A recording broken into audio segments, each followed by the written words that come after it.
Hello, hello, hello. This is Tea with the Druid. My name is Philip Cargom, and Tea with the Druid is brought to you by the Order of Bards, Ovates and Druids. I've moved my camera so you can see what's to the other side of this window, because normally it's always facing the other way. I wanted you to see that photograph that I took of Nguyen, my Druid teacher. I must have taken that 50 years ago, something like that. Just wanted to show you that. And now I'll move it around. Boom, boom, boom. Here we go. And there we are. So, good evening. And how nice to be with you, as always. Ooh, just right there. How nice to be with you. And as everybody arrives, we see people coming from Denmark and West Cork in Ireland, Newcastle, Healdsburg, California, North London, Scotland,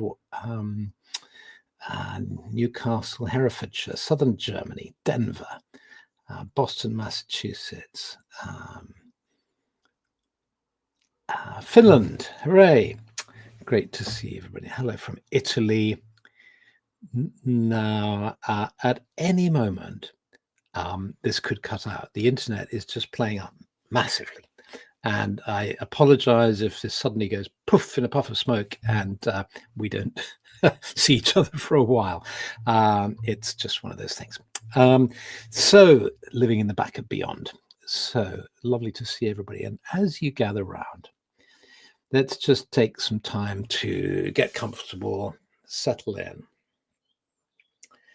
and to make use of this time to perhaps allow ourselves to slow down, allow ourselves to come into the circle together.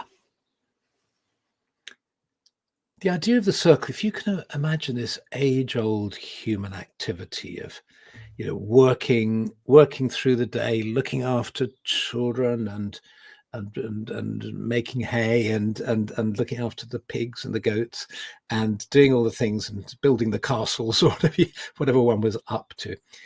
And in the evening, there isn't any electricity for thousands and thousands of years. So you've just got the light of a fire. And so what do you naturally do? Too early to go to bed? Not quite ready for that.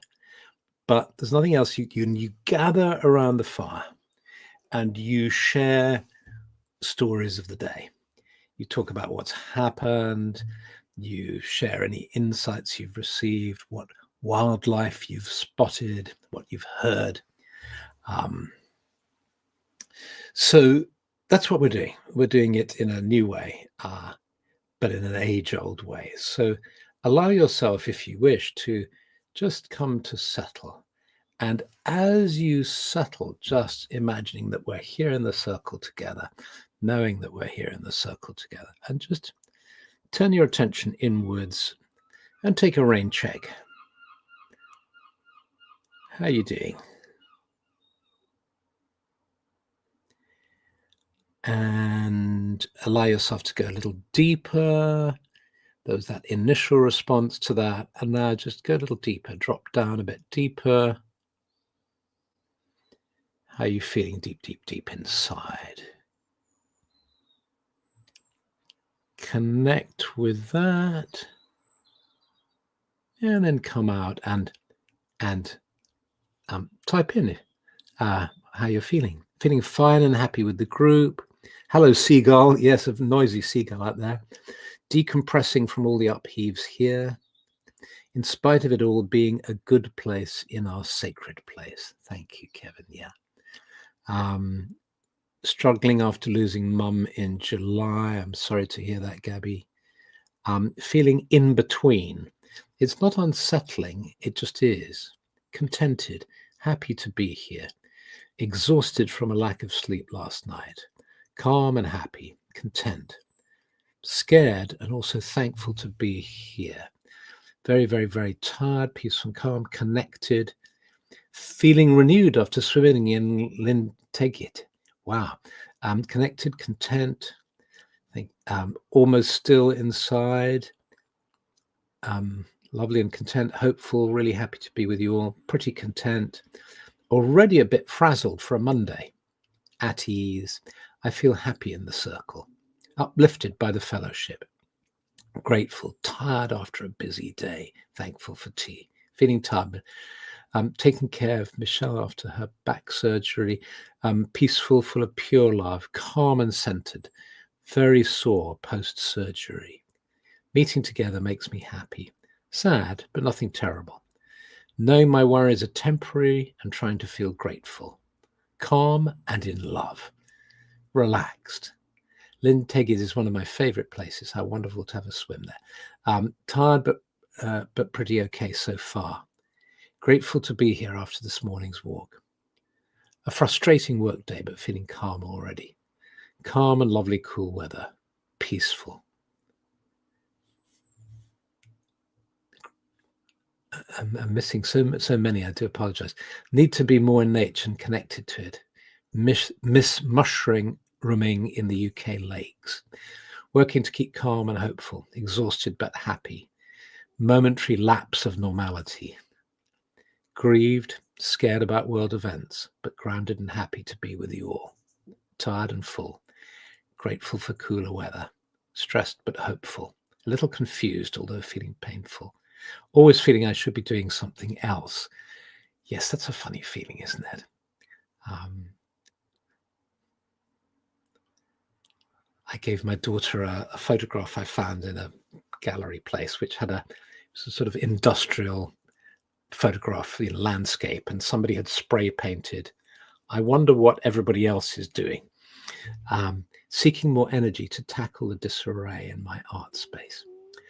Okay, recovering from heart surgery gradually.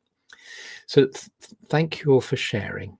And I wanted to focus on the comment, grieved, scaring about world events, but grand and happy to be with you. And the reason I showed you at the opening of this session, I showed you this picture over to the right, where I have a picture of my Druid teacher, who I was lucky enough to meet when I was really young. Because I thought we could explore the topic together just for a few minutes, and then we'll go into a meditation. But this idea that is perhaps unfashionable now, I don't know, but let me run it. Oh, sorry, I've pressed somebody's thing by mistake. Tell me if this is unfashionable or not PC, or I don't know, or just not in tune with the zeitgeist. But this idea that there's a hierarchy of being, and that there are, we talk about people being sort of evolved souls. So you had this idea, particularly, in that kind of early sort of theosophical kind of milieu that, when I was a teenager, I was sort of in, and still maybe existing, this sort of feeling that there's a hierarchy of being, and people, there's basically the thugs down the bottom, and then gradually people become more refined, until you get the noble souls, and then beyond the noble souls you get the enlightened ones. Then beyond the enlightened ones you have kind of archangelic beings and sort of extraordinary beings of who are dedicated to taking care of the earth and humanity and so on. So that's an idea that I grew up with in my kind of esoteric training. Liz Hills says, I'm anti-hierarchical, so I'm against it. Exactly. The idea of a hierarchy of being can be racist, says Karasu the Dreamer. Exactly. This is what I wanted to hit on. Because what happened with the Theosophical Society is they got into this concept of the 7 root races, as they called them.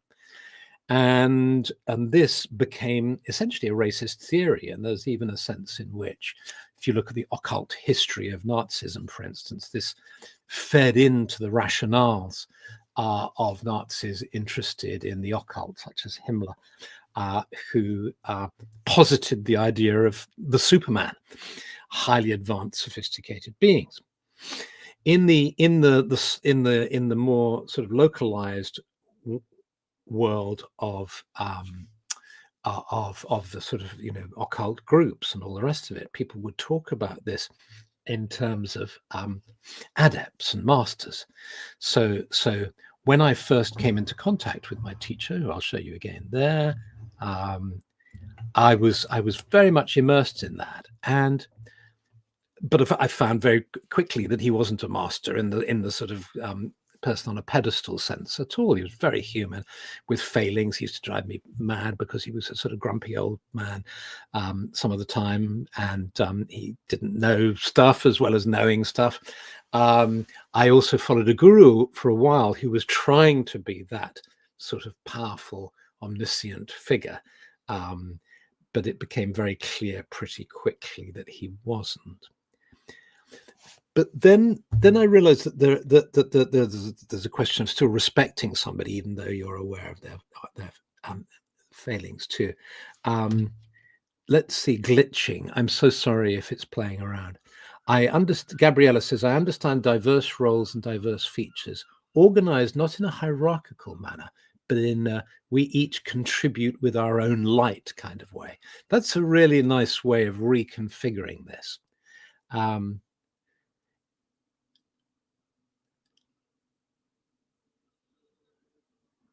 And then AJ Williams, if we could, I'm going to catch these. So lots of comments coming in. If we could keep it intrapersonal, i.e. we're talking about internal processes or internal aspects of being, instead of interpersonal, and we are striving to be our best, it could be helpful. So everybody's striving to be their best. And okay. I'm in the UK, the streaming isn't working. Okay, I just have to apologize for that. Some of us have better internet connections, even if we are all equal. Yes. Philosophical Phoenix, I agree. Hierarchy makes me uncomfortable immediately. Okay, I agree. And we've moved from a kind of, in the old days, you see, the idea of hierarchy was paired with the concept of perfection and the concept of adepthood. As a young occult student, you were striving to become an adept, a sort of extraordinary being with psychic powers and totally dedicated to spreading the light and being in service to the all and all the rest of it. And so there was this concept of perfecting yourself. You talked about images from Freemasonry around the ashlar, the perfected stone, where you would chisel away at your impurities and so on, and you would become a perfected being.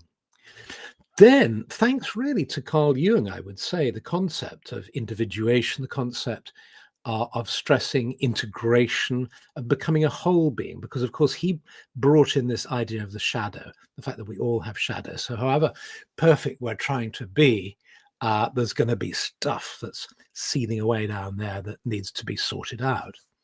So it was really, from my understanding, it was the advent of sort of Jungian psychology that brought in the idea of sort of holistic understanding of the self, and that we shouldn't be individually seeking perfection, but instead wholeness, embracing even our tricky, dark sides. So if we accept that, what are we to say? Let's stretch the boundary. What do we do about societies, for instance? Are there some societies that are less evolved than others?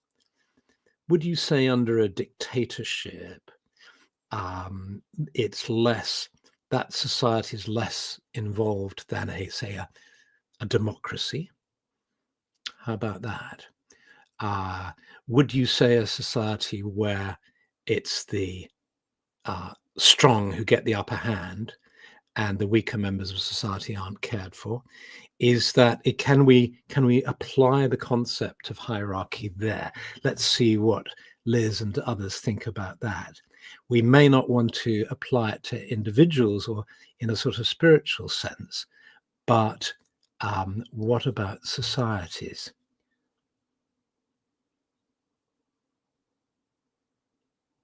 Let's look at what Zell is saying. There are many layers of evolution in the brain and perhaps a spectrum of responses which is influenced by how safe, nourished, supported, educated, and privileged we are, whether we access the primal survival instincts or more creative, insightful, and planful parts of the brain.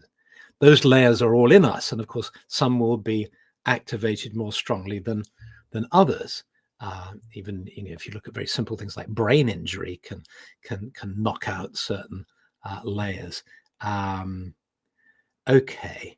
3 hedgehogs have just joined the meditation. That's lovely. Let's see. Anne Beer. I feel everyone has the potential to wake up to the fullest flow of spiritual energy, but sometimes there are blockages that can hold us back. No innate better or worse. Instead, all beings are capable of returning to full connection to the universe's energy. Okay. Are we worried that we're being judgmental if we look at somebody, say, who's caused a huge amount of suffering, killed people, tortured people, compared to somebody who's done a great deal of good in the world? Is there not some sort of hierarchy going on? Wouldn't you place them in a different sort of position? That's not how evolution works. Not sure what Liz means by that. Let's have a look. Here's an interesting point. Modern Western society certainly seems to be unevolving, going backwards in some ways. That's something that us oldsters are sort of starting to observe in a way. Is I think back in the 60s and 70s, we thought the world was evolving, progressing in a certain way, and it does seem to be going backwards in some senses. There's, so let's have a look.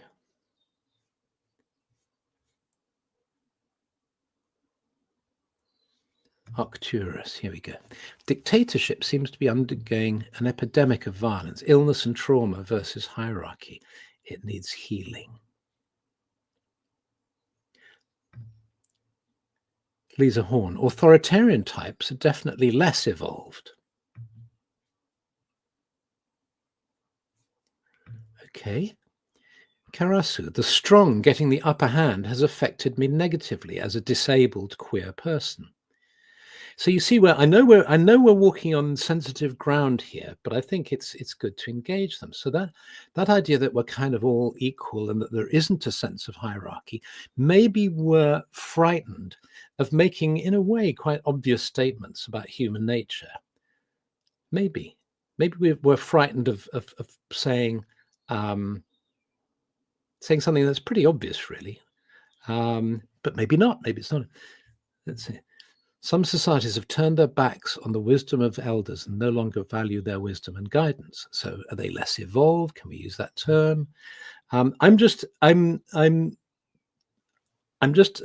feel that, what we're doing in a way with exploring these questions is we're just sort of, I feel like I'm exercising my brain, really. I'm just kind of testing out these ideas, and it's lovely to test them with a group of people. Gabriella, I don't see politicians as hierarchical, but as in a service role, in a similar direction to how doctors, airline pilots, teachers, etc. are, but on their specific lane. Okay.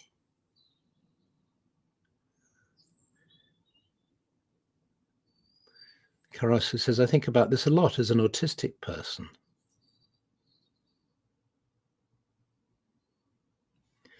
And then Sounds from the Hermitage.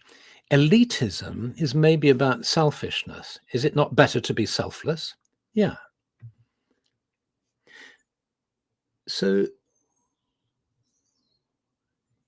You have to contextualize and historicize first, get it all in place. Exactly. Now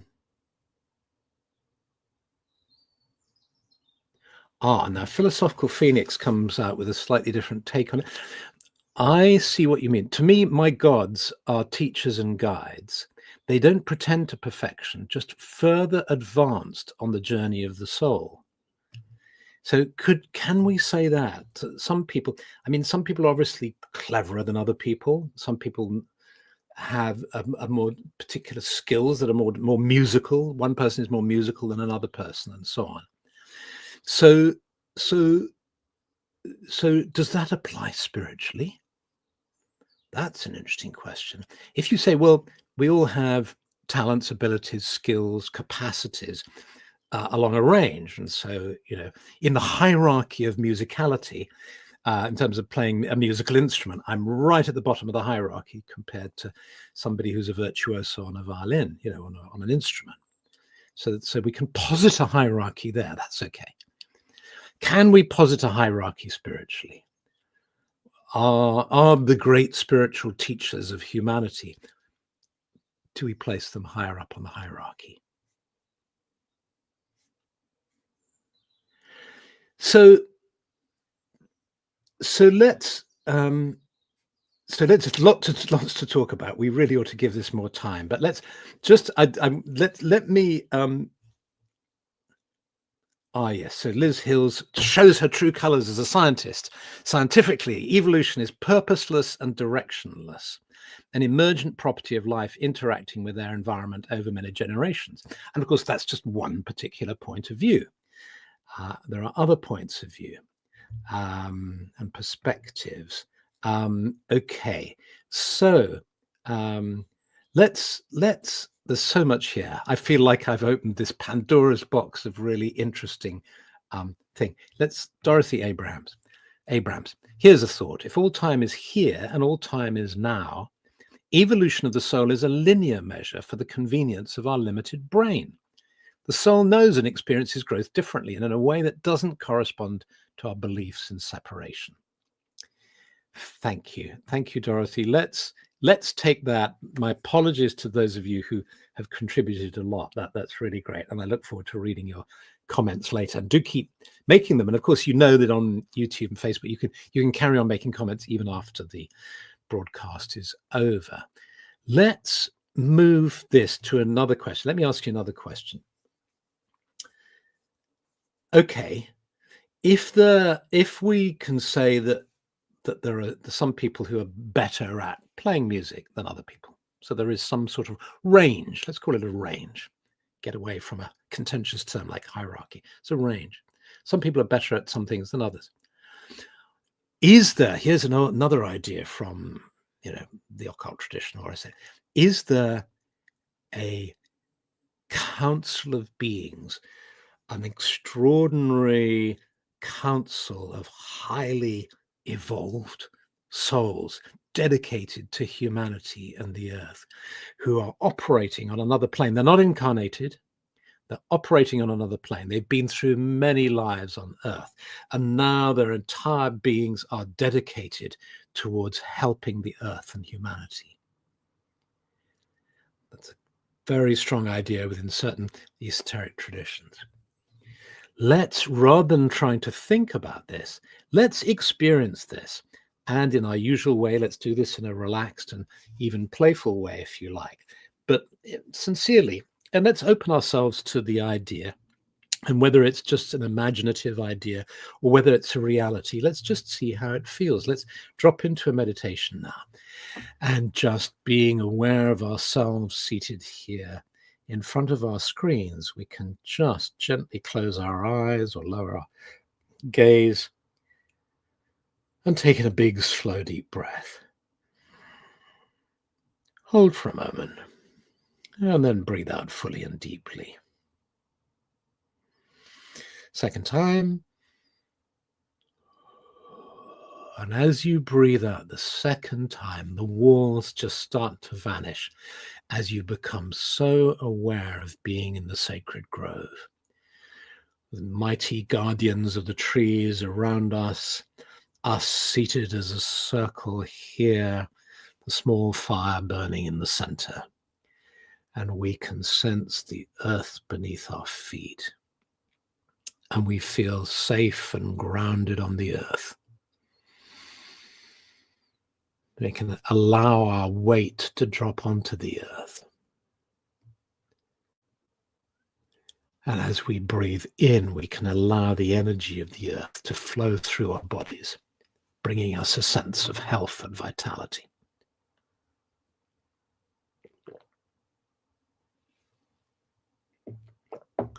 You become aware of the trees around you, their roots deep in the earth.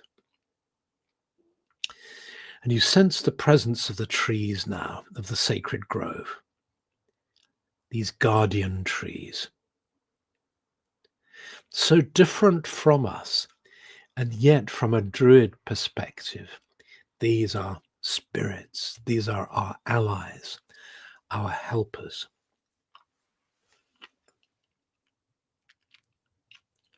And becoming aware of the trees, we sense their peace and their power.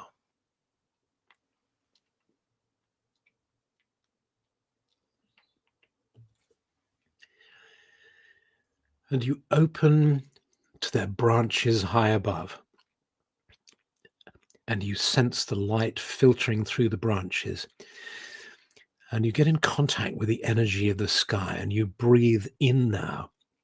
And as you breathe in, you feel the energy of the sky meeting the energy of the earth within the center of your being.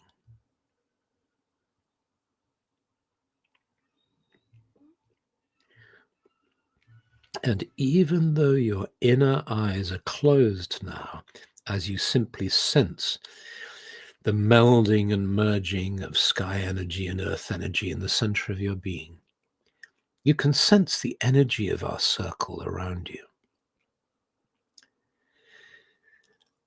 And imagine now that you're just floating up a little bit, just coming up to the tops of the trees. And as you come up in your imagination, floating up to the top of the trees and seeing everybody else floating up too, you sense the presence of mighty beings, extraordinary beings of another dimension, who are overlighting our meeting, who are aware of our meeting.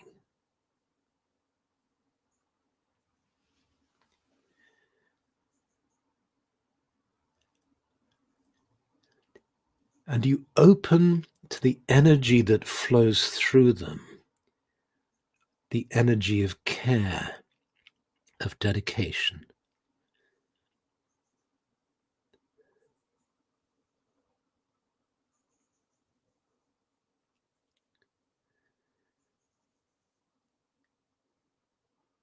Guardians of humanity, guardians of the earth, knowing that and respecting that we on earth must follow our own destiny, and yet also helping us in any way that they can.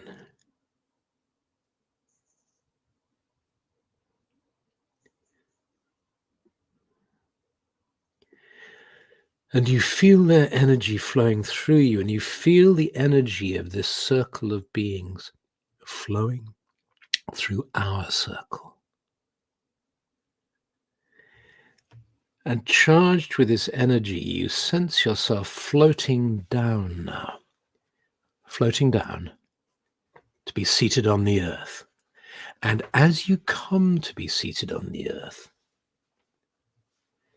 you immediately move your hands and place the palms of your hands on the earth.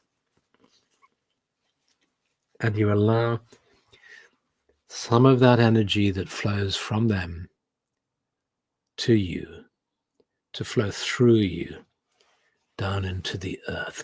May this earth be preserved and protected. May peace rain on earth.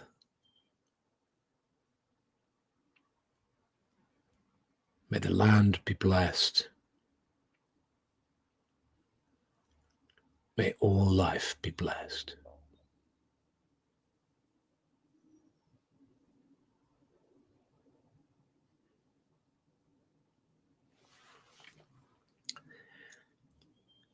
And you let the palms of your hands now drift up, and you take the palm to either side of you so you can sense the whole circle now. And you feel that sense of community, of connection.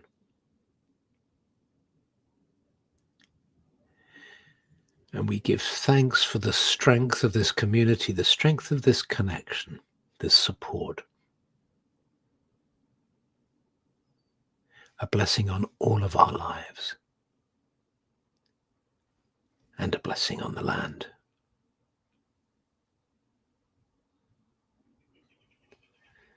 A gentle squeeze. And you let go of the hands to either side of you, and you move your hands to your heart.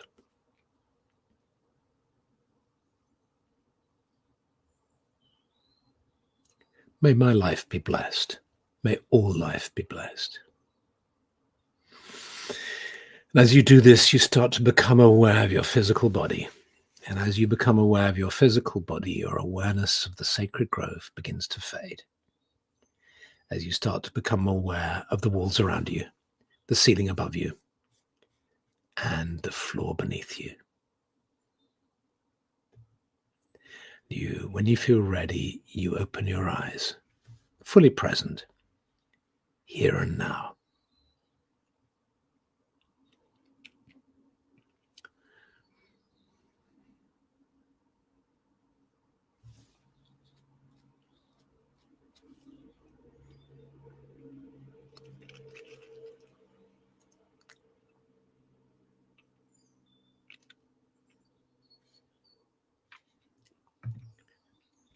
Says, interesting comments, Devatara. I feel the man or woman who is kind and allows that to ripple out into the world is far more positively spiritual than I, who has read a ridiculous amount of books and participated in X, Y, Z and practices daily.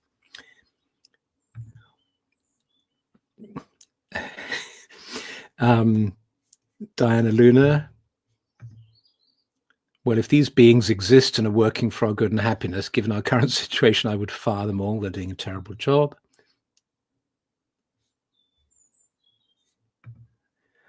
I'm in community with spirits. We help each other out. I don't perceive any of them as having a sole identity as guardian or guide. Everyone's got their own interests. Margot. Is there a council of souls, beings, masters? I don't find this idea very believable, but it's an attractive notion. I wish it was so, much of the time. No one is coming to save us. It's up to us, is a much repeated amongst democracy advocates in the US these days. So thank you all. Thank you all for that meditation and being together. And as Devatara said, perhaps in the end, it's a question of how kind, how generous, how helpful can we be to others that counts, and to ourselves too.